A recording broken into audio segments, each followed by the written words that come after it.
So one of the things that I look at when I'm riding is the horse's neck. So this one is a great example of a horse whose neck is very thin right here at the base of the neck is what we call this. It's right in front of the shoulder. So here's the horse's shoulder right here coming up to the wither.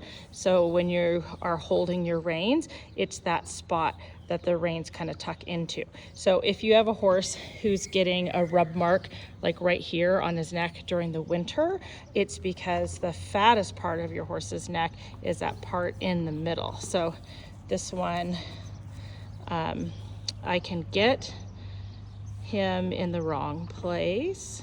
There we go. Oops. He's got a sweet spot. There we go. You can see the base of the neck is really narrow, right where my reins go, and the middle of the neck is super fat. So what we do is sometimes we have to bend them a little extra so that we can at least get one side. So he's really filled in over here on the outside when I get a little bit of extra bend to the inside. And what this horse needs to do is push his nose more out. So in motion, I can drive him more from my seat or my leg. Usually it's going to be my leg.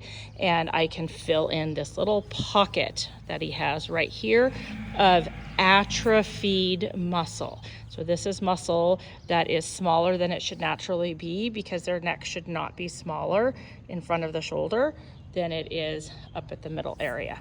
So it just takes time to help the horses learn how to use that muscle and how to make motion with that muscle, but just play around with it.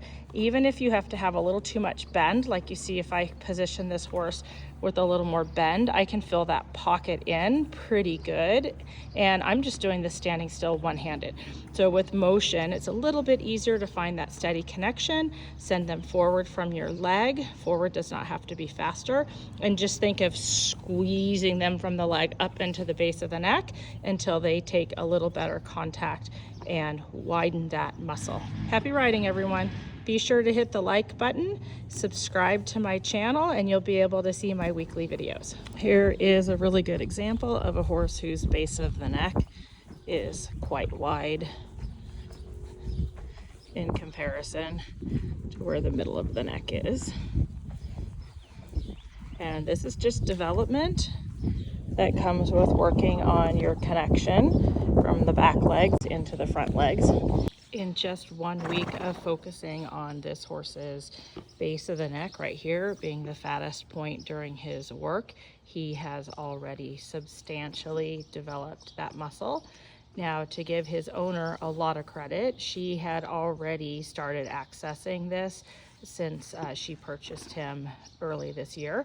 So he was going in the right direction since she bought him. So this is really good to see that in just a week of work, he's already started putting on a substantial amount of muscle in the base area of his neck.